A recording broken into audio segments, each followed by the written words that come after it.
Hello everyone, this is Jyotsna Tiwari और आज मैं आप सभी के साथ डिस्कस करने वाली हूँ करंट अफेयर का सेशन। तो जी हाँ गाइज, आज करंट अफेयर्स के बारे में डिस्कस करेंगे आज के इस सेशन में। तो चलिए फटाफट से सेशन में जुड़ जाइए गाइज और सेशन को ज्यादा से ज्यादा लोगों के साथ इस लिंक को शेयर कर दीजिएगा ताकि ज्यादा से ज्यादा लोग जुड़ जाएं आज के इस सेशन में। तो चलिए गाइज, टॉपिक इंपॉर्टेंट है करंट अफेयर। यहाँ पर हम डिस्कस करेंगे करंट अफेयर के बारे में। तो चलिए गाइस, फटाफट से सेशन में जुड़ जाइए। और आज का जो करंट अफेयर है, ऑफ कोर्स करंट अफेयर, जैसा कि मैंने आपको पहले भी कई बार कहा है कि करंट अफेयर आपके एग्जाम में एक बहुत ही इंपॉर्टेंट रोल प्ले करता है। बिल्कुल, करंट अफेयर्स की बात करें तो आपका कोई भी एग्जाम हो, हर एक एग्जाम में करंट अफेयर एक मोस्ट इंपॉर्टेंट रोल प्ले करता है। तो गाइज, इन्हीं चीजों को ध्यान में रखते हुए हम डेली बेस पर करंट अफेयर का सेशन लेकर आते हैं, जहां पर हम डिस्कस करते हैं करंट अफेयर्स के बारे में डिटेल में, पर्टिकुलर न्यूज को, और इस न्यूज से किस टाइप के क्वेश्चंस राइज होंगे एग्जाम में, ये भी हम डिस्कस करते हैं। राइट, तो इन्हीं चीजों को देखते हुए आज का ये सेशन आपकी स्क्रीन पर मैं लेकर आई हूँ, आपके साथ लेकर आई हूँ करंट अफेयर का ये सेशन।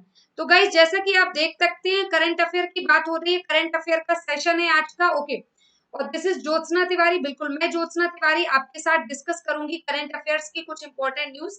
तो चलिए गाइस, इसी के साथ बढ़ते हैं आज के सेशन की तरफ। तो देखिएगा क्या है न्यूज। तो गाइस, जैसा कि आप देख सकते हैं आज की न्यूज है, ऑन 9 जुलाई 2020, 9 जुलाई 2020 को defence minister Rajnath Singh he inaugurated 6 strategic bridge in sensitive border area of Jammu and Kashmir. All 6 bridges of strategic importance along the international border and the line of control were constructed by the Border Road Organization. किसके द्वारा? तो border road organisation द्वारा ये bridge बनाया जाएगा in record time by working off extremely difficult weather condition and areas. Hindi में देखते हैं क्या लिखा है। लिखा है, रक्षा मंत्री राजनाथ सिंह ने 9 जुलाई 2020 को, किसने? तो रक्षा मंत्री राजनाथ सिंह ने 9 जुलाई 2020 को जम्मू और कश्मीर के संवेदनशील सीमावर्ती क्षेत्र, जम्मू कश्मीर के संवेदनशील सीमावर्ती क्षेत्रों में 6 रणनीतिक पुलों का ई उद्घाटन किया है। क्या किया है? तो 6 रणनीतिक पुलों का ई उद्घाटन किया है।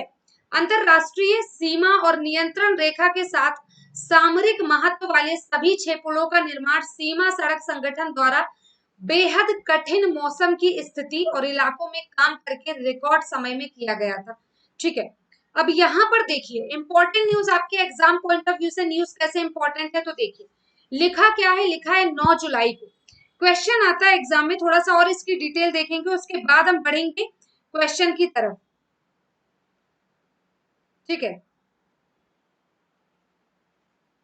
ओके, ब्रिज के बारे में हम थोड़ा सा डिटेल में देख लें। तो एक्चुअली ब्रिज के बारे में क्या लिखा है, तो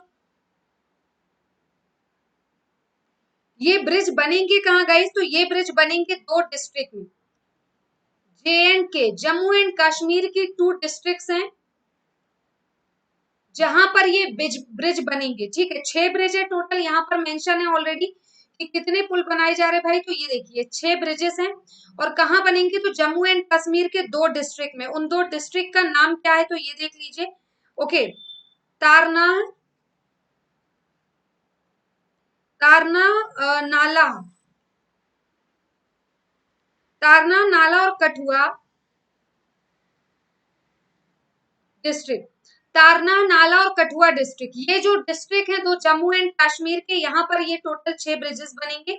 टोटल कितने? तो इन 2 डिस्ट्रिक्ट में 6 ब्रिजेस का इनॉग्रेशन किया गया है, इनॉग्रेट किए जाएंगे। ठीक है, और आगे देखिए इसके बारे में बात करते हैं।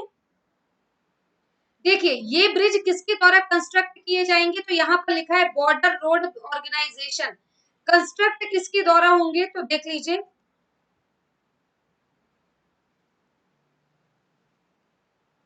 कंस्ट्रक्टेड किसके द्वारा होंगे? तो BRO, बॉर्डर रोड ऑर्गेनाइजेशन द्वारा कंस्ट्रक्टेड किए जाएंगे, जो प्रोजेक्ट संपर्क के अंतर्गत वर्क करेगा।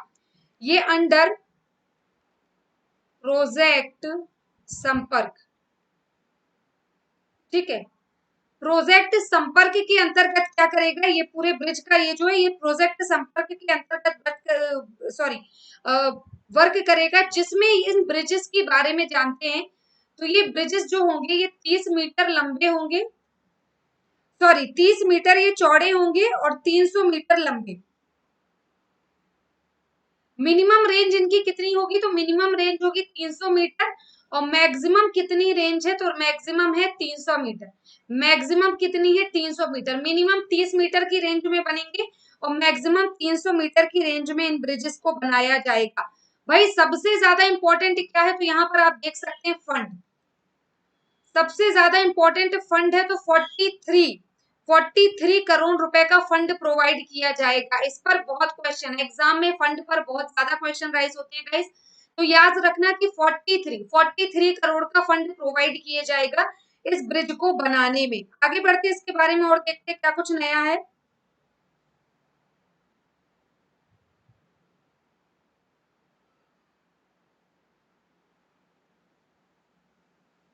चलिए तो अब देखेंगे, जस्ट गिव मी 1 मिनट और थोड़ा सा डिटेल में हम देख लेते हैं इसके बारे में। तो बीआरओ की बात कर लेते हैं, ठीक है। यहाँ पर जगह तो बची नहीं है, यहाँ पर लिख लेते हैं, ठीक है।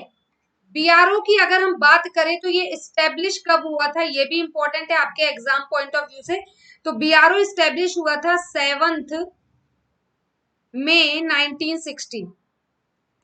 7 मई 1960 में बीआरओ क्या हुआ था, इस्टेब्लिश हुआ था। 7 मई 1960 में बीआरओ इस्टेब्लिश हुआ था, बना था ये, ठीक है। और आगे देखिए इसके बारे में, तो अभी तक 18 प्रोजेक्ट कंप्लीट कर चुका है बीआरओ। कितने, तो 18 प्रोजेक्ट बॉर्डर रोड्स ऑर्गेनाइजेशन ने अभी तक 18 प्रोजेक्ट कंप्लीट किए हैं। अब देखिए एग्जाम में किस टाइप के क्वेश्चन आते हैं। 9 जुलाई को डिफेंस मिनिस्टर राजनाथ सिंह ने किस ब्रिज का इनॉग्रेट सॉरी 9 जुलाई को डिफेंस मिनिस्टर राजनाथ सिंह ने ब्रिज बनाने का इनॉग्रेशन किया। ये कहां पर बनेंगे, तो जम्मू एंड कश्मीर। जम्मू एंड कश्मीर के दो गांव हैं जो इंपॉर्टेंट, नाम याद रखना। तारना नाला, ये यहाँ पर है, एक मिनट पेन कहाँ गया, ये है, ओके। तारना नाला, एक ब्रिज का नाम है तारनार नाला और दूसरा है कठुआ। इन दो ब्रिजेस, इन दो डिस्ट्रिक्ट में ये ब्रिजेस बन रहे हैं। कंस्ट्रक्टेड कौन करेगा, तो बीआरओ बॉर्डर रोड ऑर्गेनाइजेशन इस ब्रिज को कंस्ट्रक्ट करेगी।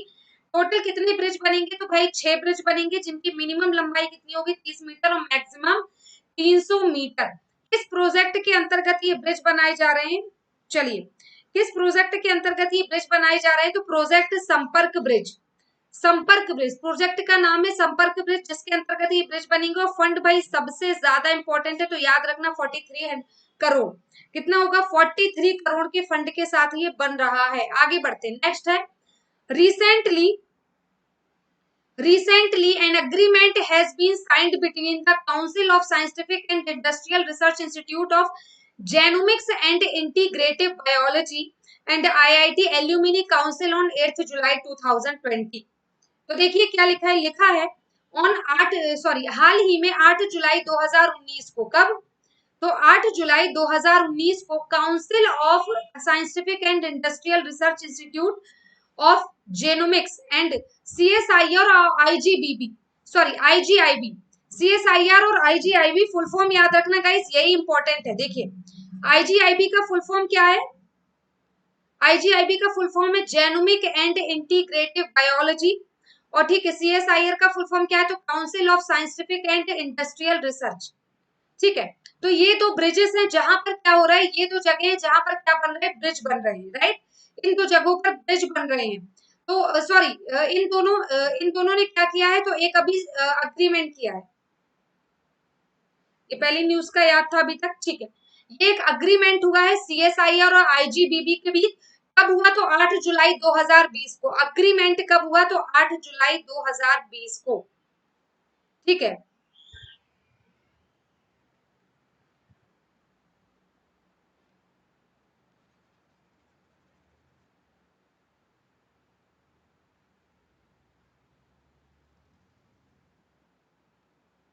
चलिए बात हो रही है, सॉरी सीएसआईआर प्लस आईजीआईबी, इन दोनों के बीच क्या हुआ, अग्रीमेंट। क्या हुआ, अग्रीमेंट। कब हुआ ये अग्रीमेंट, तो 8 जुलाई 2020 को। अग्रीमेंट कब हुआ? तो 8 जुलाई 2020 को एग्रीमेंट हुआ है। क्यों? एल्यूमिनी काउंसिल के बीच एक समझौते पर हस्ताक्षर किए गए। भाई ये हस्ताक्षर क्यों हुए? तो अभी रिसेंटली आपने सुना होगा भारत बायोटेक एक CSIR के साथ एक मिलकर एक वैक्सीन बनाने की तैयारी कर रहा है। तो उसके ट्रायल के लिए अग्रीमेंट हुआ क्यों है? तो वैक्सीन ट्रायल के लिए 300 पेशेंट्स पर ये ट्रायल होगा। ठीक है, वैक्सीन का CSIR ऐसा दावा कर रहा है कि वो कोविड-19 की वैक्सीन बना चुका है और उसका परीक्षण करना बाकी है। तो 300 पेशेंट्स पर ये परीक्षण किया जाएगा। ठीक है, 300 पेशेंट्स पर ये परीक्षण होगा, जिसके अंतर्गत 4 अलग-अलग ब्लड ग्रुप में ये परीक्षण किया जाएगा। सारे ही ब्लड ग्रुप वालों को अलग अलग ये परीक्षण किया जाएगा 300 पेशेंट्स के साथ। ठीक है, आगे बात करें,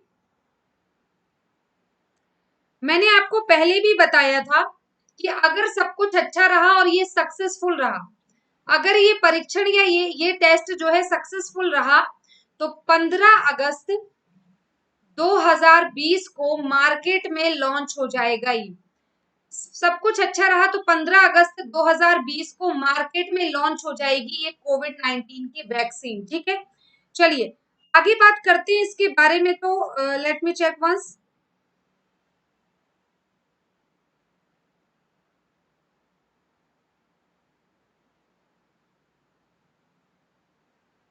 चलिए इसी के साथ बात करें तो 29 मई 2020 को ये लास्ट में जो लिखा है एल्यूमिनी, IIT एल्यूमिनी काउंसिल ने एक मेगा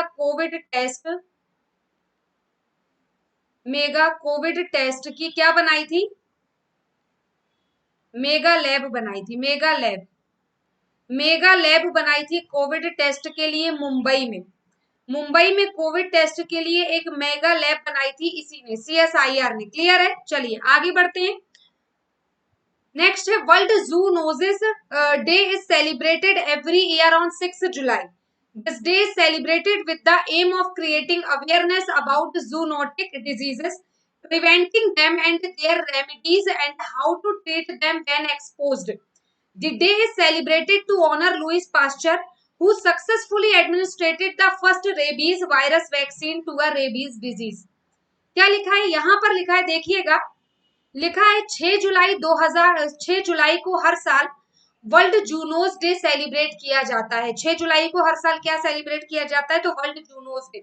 इस दिन को जूनोटिक रोगों के बारे में जागरूकता फैलाने, उनको रोकने और उनके उपायों को उजागर करने के लिए, उनका इलाज कैसे संभव है, इसके लिए इस डे को सेलिब्रेट किया जाता है इस उद्देश्य के साथ। यह दिवस लुईस पास्चर को सम्मानित करने के लिए बनाया जाता है। लुईस पास्चर को सम्मानित करने के लिए यह दिवस मनाया जाता है, जिन्होंने सफलतापूर्वक रेबीज के रोग के लिए रेबीज वायरस वैक्सीन का निर्माण किया था। लुईस पास्चर ने क्या बनाया था? तो रेबीज वायरस वैक्सीन का निर्माण किया था और उन्हीं की याद में ये डे सेलिब्रेट किया जाता है। ठीक है, चलिए आगे बढ़ते, देखते और क्या कुछ इंपॉर्टेंट है इसमें।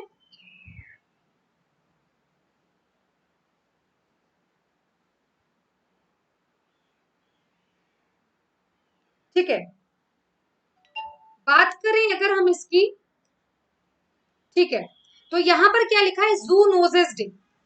तो सबसे पहले देखिएगा, जून का मतलब होता है एनिमल, ठीक है, और नोजिस का मतलब क्या होता है? नोजिस का मतलब होता है व्याधि। ठीक है, जून का मतलब क्या होता है? जून का मतलब होता है एनिमल और नोजिस का मतलब होता है व्याधि। So zoonosis are about the spread of infection. मतलब ये क्या है? ये जूनोसिस डिजीज का मतलब है इन्फेक्शन का फैलना, स्प्रेड ऑफ इन्फेक्शन। इसका मतलब क्या है? स्प्रेड ऑफ इन्फेक्शन मतलब कि इन्फेक्शन का फैलना। ठीक है, इन्फेक्शन का फैलना, उसको रोकने के लिए, इन्फेक्शंस जो फैलते हैं उसको रोकने के लिए, जागरूकता फैलाने के लिए इसको क्या किया गया है? इस डे को सेलिब्रेट किया जाता है। और उस जैसे रेबीज है, रेबीज भी एनिमल से फैलता है। ठीक है, स्प्रेड ये बीमारी किससे होती है? इन्फेक्शन से, एनिमल से इन्फेक्ट होकर ये बीमारी हमें होती है, ठीक है। तो उसके लिए इन्होंने जो वैक्सीन बनाई थी, बेसिकली उसके लिए डे सेलिब्रेट किया जाता है। क्वेश्चन आता है 6 जुलाई को हर साल कौन सा दिन सेलिब्रेट किया जाता है? तो जूनोज डे। किसकी याद में सेलिब्रेट किया जाता है? तो लुइस पास्चर। क्या किया था इन्होंने? तो रेबीज का वैक्सीन बनाया था, रेबीज वायरस की क्या बनाई थी? वैक्सीन बनाई थी। आगे बढ़ते हैं, आई एम श्योर आपको समझ में आया होगा, डाउट हो तो कमेंट बॉक्स में लिख दीजिएगा। आगे बढ़ते हैं, लिखा in collaboration with Bharat heavy electronic limited भेल, Indian Railway has launched at 1.7 megawatt project at Bina in Madhya Pradesh, the first of its kind in the world. The move by Indian Railway is to transform itself into a net zero carbon emissions mass transport network by 2030. क्या लिखा है हिंदी में देखते हैं तो क्या लिखा है? लिखा है भारत हैवी इलेक्ट्रॉनिक लिमिटेड मतलब भेल के सहयोग से जो भारतीय रेलवे है वो मध्य प्रदेश के बीना में क्या बनाने वाली है? तो 1.7 मेगावाट की एक परियोजना शुरू करेगी। मध्य प्रदेश के बीना में एक प्रोजेक्ट शुरू कर रही है जिसमें 1.7 मेगावाट की ये परियोजना है, इसमें बिजली बनाई जाएगी, जो दुनिया में अपनी तरह की पहली परियोजना है, ये पूरे विश्व में पहली परियोजना होगी। भारतीय रेलवे द्वारा यह कदम 2030 तक खुद को नेट जीरो कार्बन उत्सर्जन जन परिवहन नेटवर्क के रूप में बदलना है। तो इंडियन रेलवे का मोटिव क्या है कि 2030 तक जीरो कार्बन क्रिएट करें, जीरो कार्बन क्रिएट होनी चाहिए, जीरो कार्बन का उत्सर्जन होना चाहिए रेलवे द्वारा, और उसी के उद्देश्य के साथ इसकी शुरुआत की जा रही है, ठीक है, इसी के उद्देश्य के साथ इसको शुरू किया जा रहा है। आगे बात करते हैं इसके बारे में,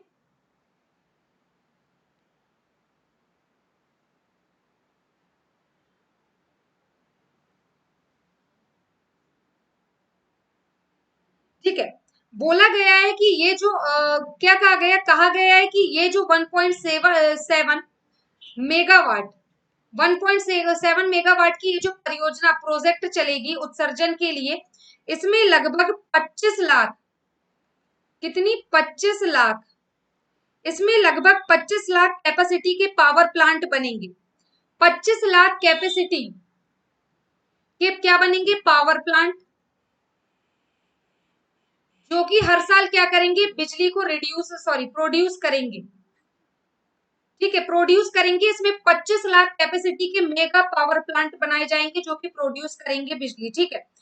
आगे बात करें तो ये लगभग हर साल ये क्या करेगा? तो लगभग हर साल रुपीज 13 करोड़ का ट्रांसपोर्ट सेव करेगा। 13 करोड़ का क्या? ट्रांसपोर्ट को सेव करेगा, 13 करोड़ का ट्रांसपोर्ट सेव करेगा, 13 करोड़ रुपए का जो ट्रांसपोर्ट है 13 करोड़ रुपए तक का, वो इसको सेव करने का काम करेगा, ठीक है, हर साल। उसके बाद बात करते हैं तो इसमें जो स्टार्ट हो जाएगा ऑपरेशन, मतलब इसे करने का जो ऑपरेशन है वो स्टार्ट हो जाएगा गाइस कब से? तो 31 अगस्त 2020, 31 अगस्त 2020 से इसकी शुरुआत हो जाएगी।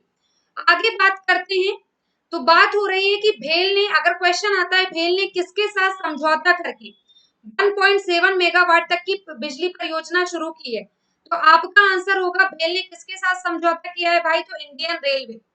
किसके साथ समझौता किया? Indian railway. ठीक, इसके ऑपोजिट भी क्वेश्चन राइज हो सकता है कि इंडियन रेलवे ने किसके साथ समझौता किया? तो भेल के साथ। भेल का फुल फॉर्म याद रखना, भारत हैवी इलेक्ट्रॉनिक लिमिटेड। कितनी बिजली का उत्पादन करेगी भाई? तो 1.7 मेगावाट का प्रोजेक्ट है। कितना? 1.7 मेगावाट का प्रोजेक्ट है। कहां पर? बीना, और मध्य प्रदेश के बीना में। कहां पर? मध्य प्रदेश के बीना में। ओके, चलिए, और वर्ल्ड में ये अपने टाइप का पहला होगा जिसके अंतर्गत टारगेट है इंडिया का, इंडियन रेलवे की बात करूं तो इंडियन रेलवे का टारगेट है, इंडियन रेलवे का टारगेट है कि वो 2030 तक पूरे ही नेटवर्क को क्या बना देगी? इंडियन रेलवे का ये टारगेट कि 2020 तक वो कार्बन फ्री बनाएगी पूरे नेटवर्क को। कितना रुपए? तो 13 करोड़ रुपए तक की बचत होगी, इसमें ट्रांसपोर्ट की बचत होगी 13 करोड़ रुपए तक की, और 25 लाख कैपेसिटी के पावर प्लांट लगाए जाएंगे। परियोजना की शुरुआत 31 अगस्त 2020 से शुरू हो जाएगी। क्लियर है सभी को? आई होप हुआ होगा। आगे बढ़ते हैं, नेक्स्ट है Prime Minister Narendra Modi is scheduled to deliver the inaugural address on the first day of Indian Global Week 2020. Under this, The center will host the 3-day virtual conference titled "Be Revival India and a Better New World"। ठीक है, आगे देखिए क्या लिखा है। तो प्रधानमंत्री नरेंद्र मोदी को भारत ग्लोबल वीक 2020 के पहले दिन उद्घाटन का भाषण देना है। इसके अंतर्गत 3 दिवसीय आभासी सम्मेलन की मेजबानी कौन करेगा? इंडिया करेगा, जिसका शीर्षक क्या है? तो भाई शीर्षक याद रखना इंपॉर्टेंट है, be revival India and a better new world. Be revival India and a better new world, इसी के साथ इसकी शुरुआत की जाएगी इस प्रोग्राम की। आगे बात करते हैं इस प्रोग्राम के बारे में। तो India Global week,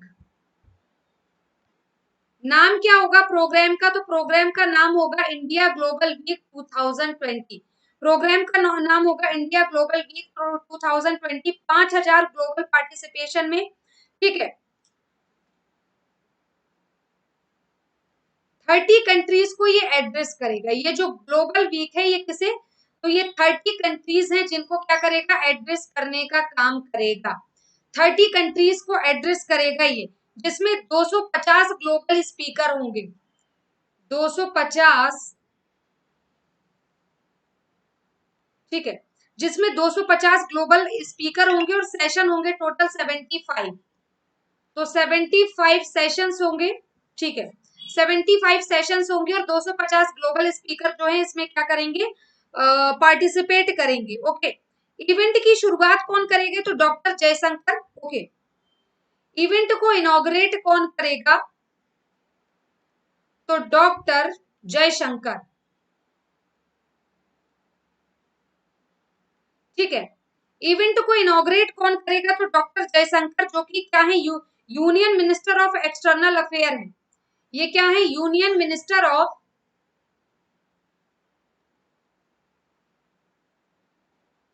external affair, मतलब केंद्रीय विदेश मंत्री हैं ये, ठीक है, union minister of external affair. उसके बाद कौन रहेंगे? पीयूष गोयल, जो कि रेलवे मिनिस्टर है। इसी के साथ कौन इसमें पार्टिसिपेट करेंगे? तो पीयूष गोयल, जो कि क्या है? रेलवे मिनिस्टर है, ठीक है। रेलवे मिनिस्टर पीयूष गोयल भी इसमें पार्टिसिपेट करेंगे। और लेफ्टिनेंट गवर्नर जो है जम्मू एंड कश्मीर के जीसी मुर्मू, जम्मू एंड कश्मीर के लेफ्टिनेंट गवर्नर, ठीक है। जे एंड के कौन होंगे? लेफ्टिनेंट गवर्नर जीएस मुर्मू, वो क्या करेंगे? वो इसमें पार्टिसिपेट करेंगे। वो इसमें क्या करेंगे? पार्टिसिपेट। इतने लोग इसमें क्या करने वाले हैं? तो पार्टिसिपेट करने वाले, और इसी के साथ इसकी शुरुआत की जाएगी। और बिल्कुल इस पर फोकस ये भी है कि आत्मनिर्भर भारत को बढ़ावा देना, ये भी इनका मोटिव है। तो क्वेश्चन आता है, प्रधानमंत्री नरेंद्र मोदी ने भारत ग्लोबल वीक 2020 का उद्घाटन किया है, तो इसका शीर्षक क्या है? सब्जेक्ट क्या है? तब आपका आंसर होगा be revival India and a better new world. Indian Global Week 2020 की मेजबानी किस देश ने की? तब आपका आंसर होगा इंडिया ने की है, ठीक है। 30 कंट्रीज में पार्टिसिपेट करेंगी और 250 ग्लोबल स्पीकर होंगे जो एड्रेस करेंगे। 75 सेशन होंगे इसमें। इनमें कौन कौन भाग लेगा? डॉक्टर जयशंकर, जो कि union minister of external affair है। पीयूष गोयल होंगे, जो कि रेलवे मिनिस्टर है। जे एंड के लेफ्टिनेंट गवर्नर होंगे, जिनका नाम क्या है? जीएस मुर्मू। क्लियर है? चलिए, तो बस जो भी अब आई एम श्योर इस न्यूज से जो भी क्वेश्चन आएगा आपको क्लियर होगा। आगे बढ़ते हैं, नेक्स्ट है the council of scientific and industrial research unit life science private limited Hyderabad has sought regulatory approval of Movkin, a 4-arm randomized controlled phase third clinical trial. The study aims to combine a reproducer antiviral and host directed therapy to simultaneously address diseases prevalence and pathology.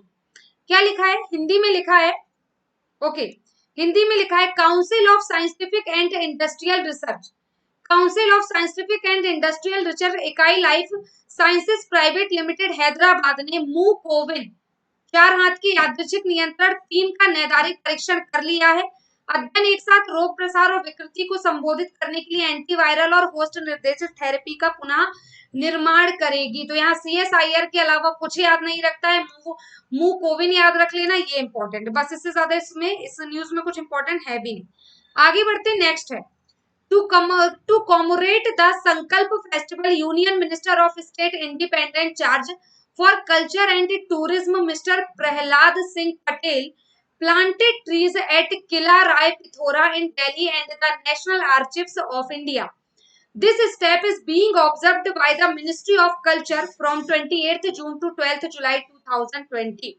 Hindi में देखिएगा तो क्या लिखा है संकल्प पर्व को मनाने के लिए केंद्रीय संस्कृति और पर्यटन राज्य मंत्री स्वतंत्र प्रभार श्री प्रहलाद सिंह पटेल ने दिल्ली में किला राय पिथौरा और भारत के राष्ट्रीय अभिलेखागार में वृक्षारोपण किया है।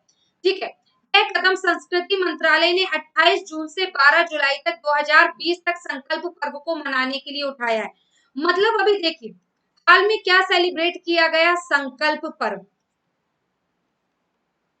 ठीक है, संकल्प पर्व कब से कब तक सेलिब्रेट किया जाएगा, तो 28 जून से लेकर 12 जुलाई 2020 तक। कब से कब तक सेलिब्रेट होगा, 28 जून से लेकर 12 जुलाई 2020 तक ये सेलिब्रेट होगा। ठीक है, आगे इसके बाद इसमें क्या होगा, चलिए 28 जून से 12 जुलाई 2020 तक ये सेलिब्रेट होगा।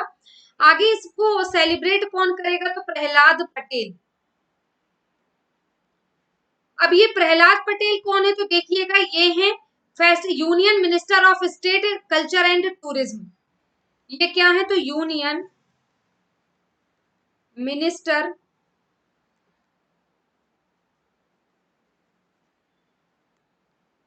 Of state culture and tourism. ठीक है, ये क्या है, तो ये है union minister of state culture and tourism, ये इसकी शुरुआत कर रहे हैं। ठीक है, चलिए तो इसमें इसके अंतर्गत होगा क्या गाइस, तो वृक्षारोपण किया जाएगा, ट्री प्लांटेशन। इसके अंतर्गत क्या होगा, तो वृक्षारोपण किया जाएगा, मतलब ट्रीज प्लांटेशन। वृक्षारोपण मतलब ट्रीज प्लांटेशन किया जाएगा। तो चलिए अगर क्वेश्चन आता है संकल्प पर्व, हाल ही में संकल्प पर्व सेलिब्रेट किया गया, इसे किसने सेलिब्रेट किया, इसका या इनॉग्रेशन किसने किया, तो प्रहलाद पटेल ने। कौन है ये, तो union minister of state culture and tourism है, सांस्कृतिक मंत्रालय के मंत्री है ये। ठीक है, इन्होंने कहाँ पे, तो राय पिथौरा भारत, दिल्ली में एक किला है राय पिथौरा, वहां पर इन्होंने ये किया है, दिल्ली का एक किला है राय पिथौरा, वहां पर ये वृक्षारोपण किया है। ठीक है, कब से कब तक ये प्रोग्राम चला संकल्प पर्व, तो 28 जून से लेकर 12 जुलाई तक ये प्रोग्राम चलाया गया था। क्लियर है सभी को, चलिए आगे बढ़ते हैं। नेक्स्ट है, इन मार्च 2019 46 nuclear reactor were reportedly active in China. These 46 nuclear reactors have provided a power capacity of 42.8 gigawatt. At the end of May 2020, China's nuclear capacity was 48.8 gigawatt.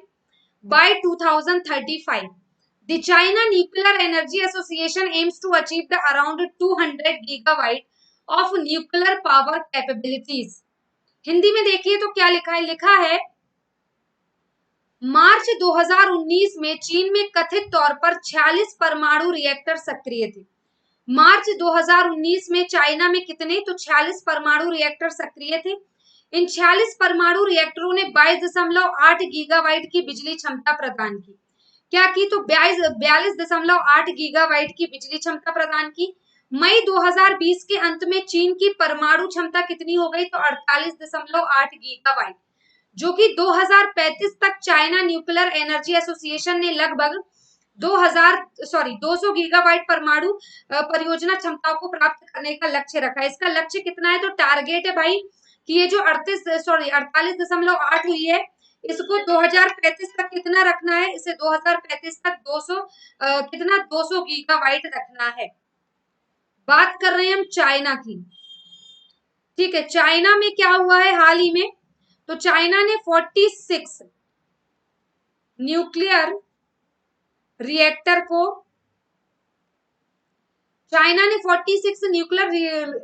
को रिपोर्ट किया गया है। 46 न्यूक्लियर रिएक्टर को report किया गया है, कहां पर रिपोर्ट किया गया है, तो चाइना में। ठीक है। पावर कैपेसिटी के 42.8 गीगावाट के क्या बन रहे हैं, पावर कैपेसिटी प्रोवाइड की जा रही है, जो कि मई 2020 तक कितनी हो गई ये पावर कैपेसिटी, मई 2020 तक 48.8 हो चुकी है। कितनी हो चुकी है, तो 48.8 हो चुकी है। टारगेट कितना रखा है भाई, टारगेट रखा है 2035 तक कितना करने का, तो 200 गीगावाट टारगेट है। 2035 तक 200 गीगावाट करेगा चाइना। ठीक है, चलिए आगे देखते हैं इससे संबंधित अगर कोई न्यूज आती है तो देख लेते हैं हम, अगर कोई न्यूज है इससे संबंधित तो।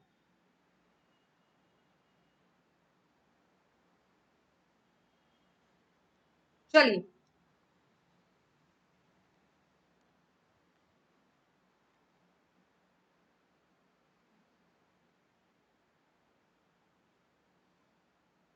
चाइना जो न्यूक्लियर इंडस्ट्री के मामले में, न्यूक्लियर इंडस्ट्री के मामले में जो चाइना है वो इंडिया आज 6 लार्जेस्ट कंट्री है। इंडिया 6 लार्जेस्ट कंट्री है ये, किसके मामले में, तो न्यूक्लियर के मामले में चाइना इंडिया की छठवां सबसे बड़ा देश है। ठीक है, जिसमें अभी तक 6 से 8, ओके ओके ओके, चलिए छोड़िए और कुछ इंपॉर्टेंट नहीं। तो आगे देखते हैं गाइस, क्वेश्चन क्या है यहाँ पर है कि चाइना ने 2035 तक कितने गीगावाट के न्यूक्लियर परमाणु ऊर्जा क्षमता का बनाने का लक्ष्य रखा है। तब आपका आंसर कितना होगा, 200 गीगावाट। कितना रखा है, 200 गीगावाट। किस ईयर तक, तो 2035 तक। अभी कितना है, तो मई में 48.8 गीगावाट तक है। इसी के साथ जो चाइना है वो न्यूक्लियर के मामले में देश का छठवां सबसे बड़ा, सॉरी दुनिया का छठवां सबसे बड़ा देश है इसके मामले में। ठीक है, चलिए, और इसको बनाने का काम कौन करता है, तो चाइना न्यूक्लियर एनर्जी एसोसिएशन इसके साथ डील करेगी। कौन करेगी, तो चाइना न्यूक्लियर एनर्जी एसोसिएशन इसके साथ डील करेगी। नेक्स्ट आते हैं, on 8 July 2020 the Geneva based World Health Organization announced that Sri Lanka and the Maldives are eradicated the rubella virus. With this, Sri Lanka and Maldives become the first two countries from the Southeast Asia region of the WHO successfully eradicated both the measles and the rubella virus. Okay. Hindi में देखिए क्या लिखा है, तो 8 July 2020 को Geneva स्थित विश्व स्वास्थ्य संगठन ने यह घोषणा की है कि श्रीलंका और मालदीव ने रुबेला वायरस को खत्म कर दिया है। इसके साथ श्रीलंका और मालदीव डब्ल्यूएचओ के दक्षिण एवं पूर्व एशिया के पहले दो देश हैं, पहले एशिया क्षेत्र के पहले ऐसे दो देश बन गए हैं जिन्होंने मीजल्स और रुबेला वायरस दोनों को सफलतापूर्वक समाप्त किया। चलिए, यहां तक इंपॉर्टेंट है, आगे बढ़ते हैं। अब देखिएगा, क्वेश्चन ये आता है, क्वेश्चन ये आता है, एक मिनट,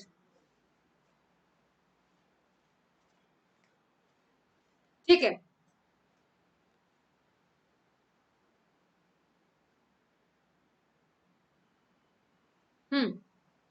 क्वेश्चन ये आता है कि डब्ल्यूएचओ की घोषणा के अनुसार वो कौन से दो देश हैं जिन्होंने अपने यहां से रुबेला वायरस को खत्म किया।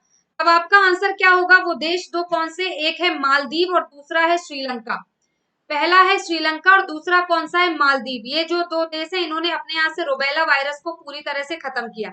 इसी के साथ ये डब्ल्यूएचओ के जो एशिया क्षेत्र हैं उनके ये दो नए देश बन चुके हैं, दो प्रथम देश बन चुके हैं जिन्होंने ना सिर्फ रुबेला बल्कि मीजल वायरस को भी खत्म किया है। रुबेला के साथ साथ मीजल वायरस को भी खत्म करने वाले, सफलतापूर्वक खत्म करने वाले ये दो देश बन चुके हैं। चलिए आगे बात करते हैं इसके बारे में।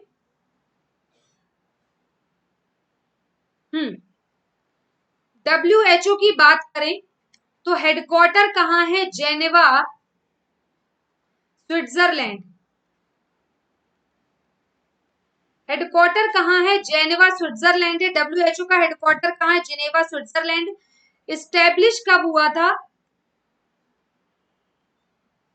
इस्टेब्लिश कब हुआ था, तो 7 अप्रैल 1948, 7 अप्रैल 1948 में ये इस्टेब्लिश हुआ था। ठीक है, हेड कौन है, तो हेड है टेड्रस अधानोम।